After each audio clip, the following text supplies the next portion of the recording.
तो जब भी हम असीमित दौलत या सोने के सिक्के उगलने वाले एटीएम की बात करते हैं। हाँ, और वो समुद्र के बीच बने विशाल मानव निर्मित द्वीप, पाम जुमेरा जैसे। बिल्कुल। मतलब हमारा दिमाग सीधा मिडिल ईस्ट की तरफ ही जाता है ना? एकदम सही। जहां तेल है वहां इस तरह का शाही रहन सहन तो मतलब एक आम बात मानी जाती है। हाँ, सड़कों पे फरारी दौड़ रही है। तेल संपदा की हमारी जो एक पारंपरिक छवि बन चुकी है ना, वो सीधे तौर पर दिखावे और विरासता से ही जुड़ी है। देखिए, ये एक बहुत ही स्वाभाविक धारणा है। दुनिया भर में जो पेट्रो स्टेट्स हैं, मतलब तेल समृद्ध देश, उनका इतिहास अक्सर इसी तरह के बेतहाशा खर्च करने की प्रवृत्ति से भरा रहा है। सही बात है। जब जमीन से काला सोना निकलता है तो उसका असर उस देश की जीवन शैली पर तुरंत दिखाई देने लगता है। बिल्कुल। लेकिन सोचिए, अगर दुनिया का सबसे समझदार तेल उत्पादक देश फरारी के बजाय एक साधारण और सुरक्षित वोल्वो कार चलाता हो। अच्छा। हाँ, एक ऐसा देश जिसके निर्यात का 40 से 70% हिस्सा केवल तेल और गैस से आता है, फिर भी उसने खुद को इस पेट्रो स्टेट की पारंपरिक छवि से एकदम दूर रखा है। नॉर्वे की बात कर रही हैं आप, है ना? बिल्कुल। और सबसे दिलचस्प बात यह है कि नॉर्वे अपनी इस विशाल दौलत को तिजोरी में बंद करने के बजाय खामोशी से दुनिया की उन कंपनियों में लगा रहा है जिनसे हम रोजमर्रा का सामान खरीदते हैं। नॉर्वे का ये विरोधाभास वाकई हैरान करने वाला है। मतलब ये सिर्फ एक देश की अर्थव्यवस्था का मामला नहीं है, ये एक ऐसा ग्लोबल मॉडल बन चुका है जिसने पूंजीवाद के मायने ही बदल दिए हैं। तो आज की इस गहरी चर्चा में हम नॉर्वे की इसी तेल संपदा और सॉवरेन वेल्थ फंड्स के उस खामोश लेकिन बेहद ताकतवर साम्राज्य को डिकोड कर रहे हैं। बिल्कुल, ये बहुत जरूरी विषय है। हमारा मकसद ये समझना है कि कैसे एक देश का वित्तीय ढांचा आज पूरी दुनिया के शेयर बाजारों को और यहाँ तक कि हमारे फोन में मौजूद स्टार्टअप ऐप्स को भी खामोशी से चला रहा है। सही कहा। तो चलिए समय में थोड़ा पीछे चलते हैं। मतलब 1950 के दशक के अंत तक नॉर्वे की स्थिति असल में क्या थी? क्योंकि यह हमेशा से तो इतना अमीर नहीं था, है ना? एकदम सही। देखिए, अगर हम 1950 या 60 के दशक की बात करें तो नॉर्वे यूरोप के किनारे बसा एक बहुत ही सामान्य सा देश था। उनकी अर्थव्यवस्था मुख्य रूप से मछली पकड़ने, लकड़ी उद्योग और शिपिंग पर निर्भर थी। मतलब वे गरीब नहीं थे, लेकिन उन्हें बहुत अमीर भी नहीं कहा जा सकता था। ठीक है। फिर 1969 में उत्तरी सागर में इकोफिस्क नाम के एक विशाल तेल क्षेत्र की खोज हुई। अरे वाह! हाँ, और 1970 के दशक की शुरुआत तक नॉर्वे ने इस तेल और गैस का कमर्शियल लेवल पर निष्कर्षण और निर्यात शुरू कर दिया। और जाहिर है जैसे ही निर्यात शुरू हुआ, देश में डॉलर्स की बारिश होने लगी होगी। बिल्कुल, पैसा तो आना ही था। अब एक सामान्य नजरिए से देखा जाए तो ये किसी भी देश के लिए एक लॉटरी लगने जैसा है ना? अचानक से आपके पास इतना पैसा आ गया कि आप अपनी हर जरूरत पूरी कर सकते हैं। हाँ, पर अर्थशास्त्र की दुनिया में किसी देश में अचानक से बहुत सारा पैसा आना कोई जश्न मनाने वाली बात नहीं है। अच्छा। बल्कि ये एक बहुत बड़ी और खतरनाक चुनौती बन जाती है। इसे अर्थशास्त्र में डच डिजीज कहा जाता है। Dutch disease? एक सेकेंड, मतलब ये क्या है? चलिए इसे थोड़ा और खोल कर देखते हैं। देखिए, ये इस पूरी कहानी का सबसे अहम तकनीकी पहलू है। डच डिजीज वो स्थिति है जहां एक प्राकृतिक संसाधन की खोज, जैसे तेल, किसी देश की बाकी पूरी अर्थव्यवस्था को बर्बाद कर देती है। बर्बाद कर देती है?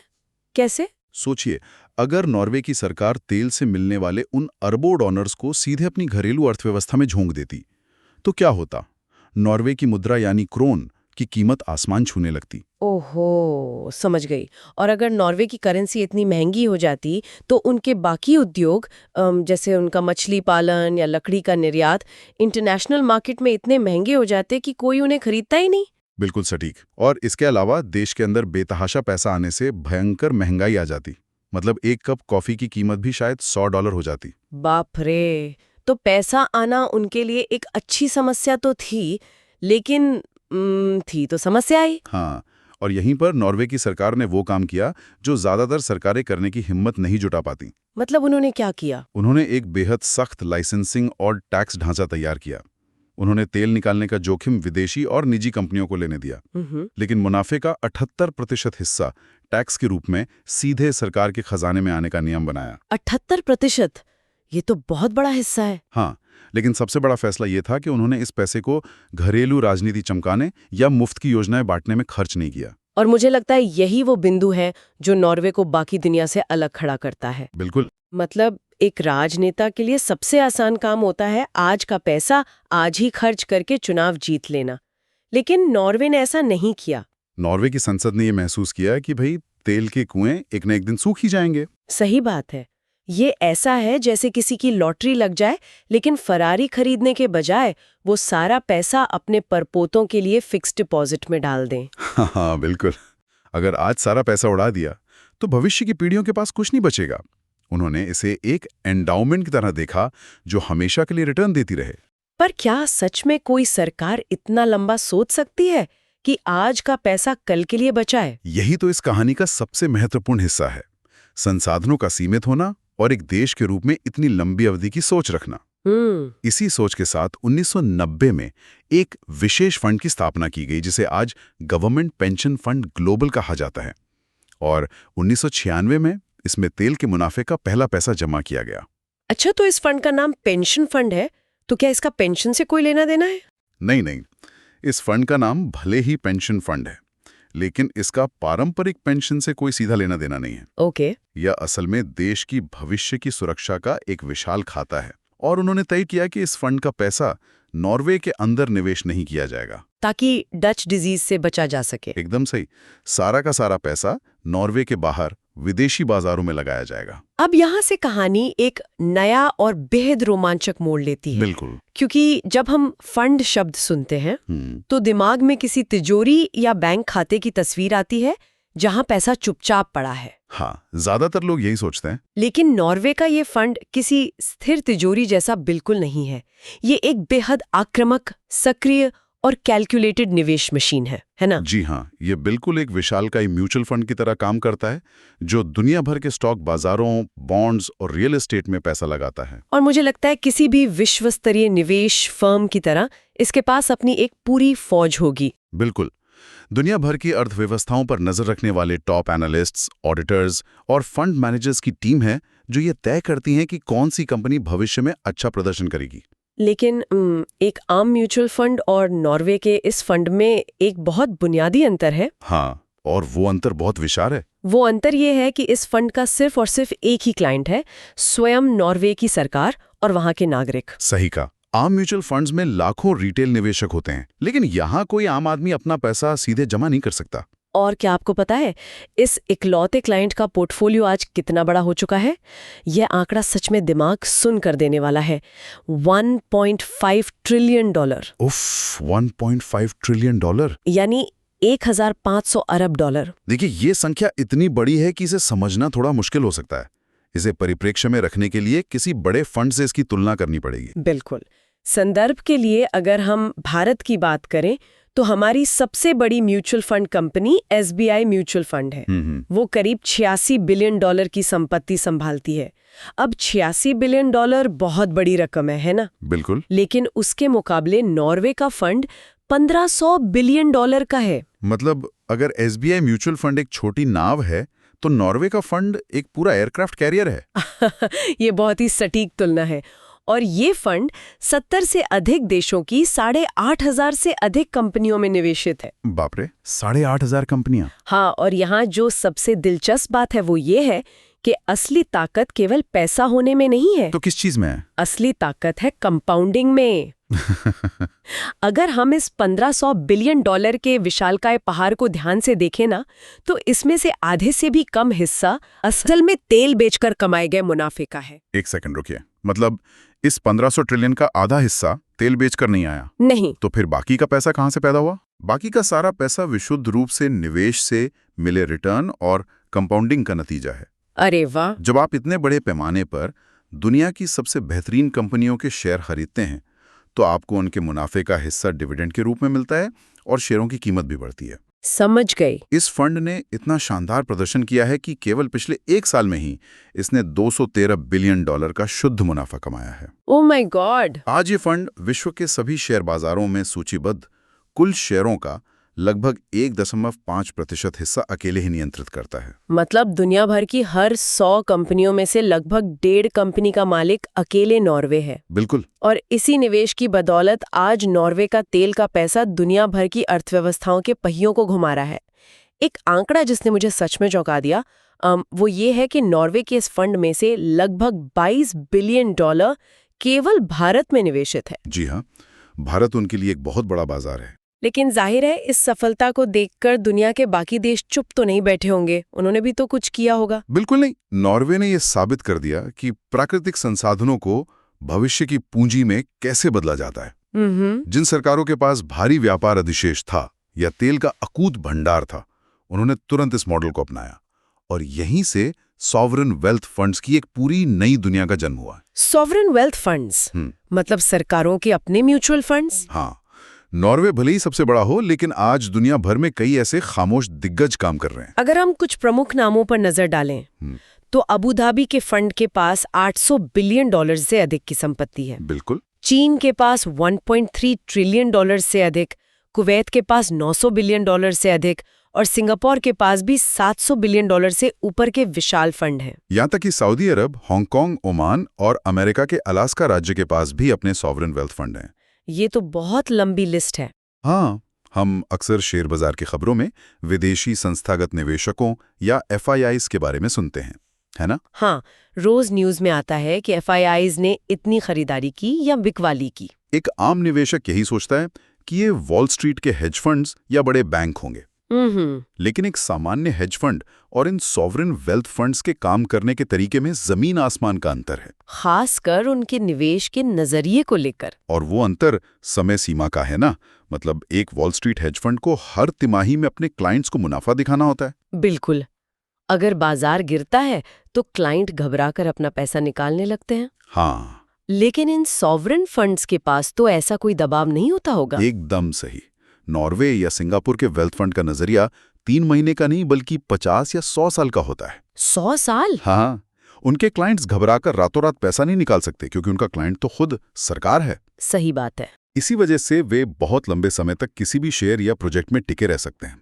वे पीढ़ियों के हिसाब से सोचते हैं। लेकिन यहाँ मेरे दिमाग में एक बहुत बड़ा सवाल आ रहा है। पूछिए। नॉर्वे के फंड के बारे में हमें ये सब इसलिए पता है क्योंकि वे अविश्वसनीय रूप से पारदर्शी हैं।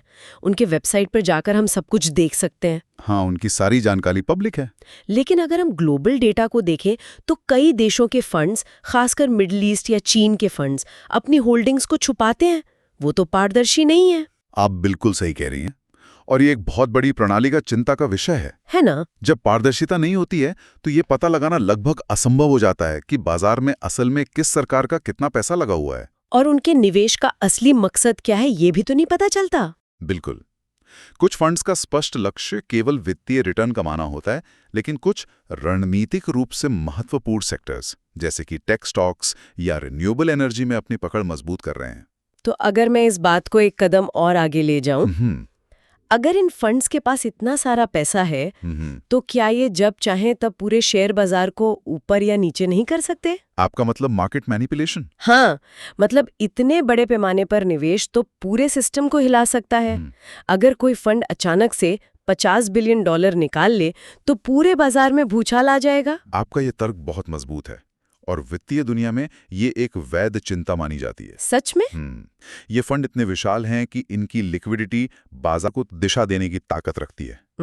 जब कोई भी बड़ा सॉवरेन वेल्थ फंड किसी कंपनी में अपना पैसा लगाता है तो अन्य निवेशक भी उनके पीछे पीछे चलने लगते हैं। और जब वे पैसा निकालते हैं तो भारी गिरावट आती है। बिल्कुल। और क्योंकि कई फंड्स पारदर्शी नहीं हैं, अक्सर आम निवेशकों को पता ही नहीं चलता कि बाजार में अचानक आए उछाल या गिरावट के पीछे असल में किस विदेशी सरकार का हाथ है। बाप रे! तो इस पूरी ग्लोबल चर्चा का हमारे लिए मतलब भारत के लिए क्या मतलब है? बहुत बड़ा मतलब है। नॉर्वे और अन्य देशों के ये फंड्स आम भारतीय बाजारों और कंपनियों को कैसे प्रभावित कर रहे हैं? देखिए, भारत आज इन फंड्स के लिए दुनिया के सबसे आकर्षक बाजारों में से एक है। अच्छा। पश्चिमी देशों की अर्थव्यवस्थाएं अब धीमी हो चुकी हैं। ऐसे में इन फंड्स को लंबे समय तक उच्च रिटर्न देने के लिए भारत जैसी तेजी से बढ़ती अर्थव्यवस्था की जरूरत है। तो वो यहाँ भारी निवेश कर रहे हैं। जी हाँ। अगर हम 2023 की बात करें तो इन सॉवरेन वेल्थ फंड्स ने भारत में कुल $43 बिलियन यानी करीब 3650 लाख करोड़ रुपए का भारी निवेश किया था। 3.65 लाख करोड़ रुपए। और मुझे लगता है कि ये आंकड़ा पिछले कुछ सालों में बहुत तेजी से बढ़ा है। बहुत तेजी से। अगर हम सिर्फ 5 साल पीछे मुड़कर देखें तो ये आंकड़ा केवल 1.62 लाख करोड़ रुपए था। मतलब बहुत कम समय में ये निवेश दुगने से भी ज्यादा हो गया है। इसमें सबसे आगे कौन से देश हैं? इसमें सिंगापुर सबसे आगे है। सिंगापुर का सॉवरेन वेल्थ फंड और उनकी निवेश संस्थाएं भारत में बहुत बड़े पैमाने पर मौजूद हैं। उनका निवेश लगभग 1.7 लाख करोड़ रुपए से अधिक आंका गया है। और नॉर्वे, सऊदी और कुवैती फंड्स भी तो बड़े निवेशक हैं, है ना? बिल्कुल। नॉर्वे का तो आपने खुद बताया कि $22 बिलियन का निवेश है। सऊदी और कुवैत भी पीछे नहीं है। और ये सारा पैसा जा कहाँ रहा है? मतलब किन कंपनियों में? अगर हम भारत की ब्लू चिप कंपनियों की बात करें, जैसे Reliance, ICICI bank, HDFC bank, L&T, Bajaj finance, Infosys, axis bank और महिंद्रा। हाँ, ये तो सब दिग्गज कंपनियां हैं। इन सभी में इन विदेशी सरकारी फंड्स की भारी हिस्सेदारी है। अच्छा। वे अब भारत के स्टार्टअप इकोसिस्टम में भी सीधे तौर पर भारी निवेश कर रहे हैं। हाँ, और यही बात इस पूरे विषय को इतना रोचक बनाती है। मतलब आज डिलीवरी, ज़ोमैटो और लेंसकार्ट जैसे स्टार्टअप्स में भी इन्होंने पैसा लगाया है। एकदम सही। तो इसका सीधा सा मतलब ये है कि जब भी हम रात को ज़ोमैटो से खाना ऑर्डर करते हैं, हाँ, या लेंसकार्ट से चश्मा खरीदते हैं, तो अनजाने में नॉर्वे या सिंगापुर के टैक्स पेयर्स का पैसा काम कर रहा होता है। बिल्कुल। ये एक बहुत ही अजीब लेकिन शानदार एहसास है ना? यही इन फंड्स की सबसे अनोखी विशेषता है। ये मूल रूप से विदेशी करदाताओं के पैसे का उपयोग करके किसी दूसरे देश की अर्थव्यवस्था में रोजगार पैदा कर रहे हैं। सही बात है। और जैसे जैसे ये भारत को लेकर अधिक उत्साहित होंगे, इन फंड्स का नाम और प्रभाव दोनों बढ़ता जाएगा। तो अगर हम आज की इस पूरी चर्चा को समेटें, तो हमने देखा कि कैसे एक देश का तेल का मुनाफा सही रणनीति से एक विशाल ग्लोबल निवेश मशीन में बदल गया। हाँ। एक ऐसी मशीन जो आज हमारे आसपास के स्टार्टअप्स को भी फंड कर रही है। मतलब नॉर्वे ने वाकई अपनी आने वाली पीढ़ियों का भविष्य सुरक्षित कर लिया। इसमें कोई शक नहीं कि ये वित्तीय प्रबंधन का एक बेजोड़ उदाहरण है। लेकिन जाते जाते मैं एक विचार श्रोताओं के लिए छोड़ना चाहूंगा। हाँ बिल्कुल। वो क्या है? आज हमने देखा कि ये फंड्स दुनिया भर की कंपनियों और स्टार्टअप्स में पैसा लगा रहे हैं। लेकिन सोचने वाली बात यह है कि जब किसी विदेशी सरकार का वेल्थ फंड किसी दूसरे देश के महत्वपूर्ण बुनियादी ढांचे या तकनीक से जुड़े स्टार्टअप्स में बहुत बड़ा शेयर होल्डर बन जाता है, खामोशी से भू राजनीतिक नियंत्रण मतलब जियोपॉलिटिकल कंट्रोल का एक नया हथियार बन सकता है। बाप रे, ये वाकई गहराई से सोचने वाला विचार है। मतलब क्या ये सिर्फ पैसा है या कोई अदृश्य कूटनीति? ये सवाल हमें आगे सोचने पर मजबूर करेगा।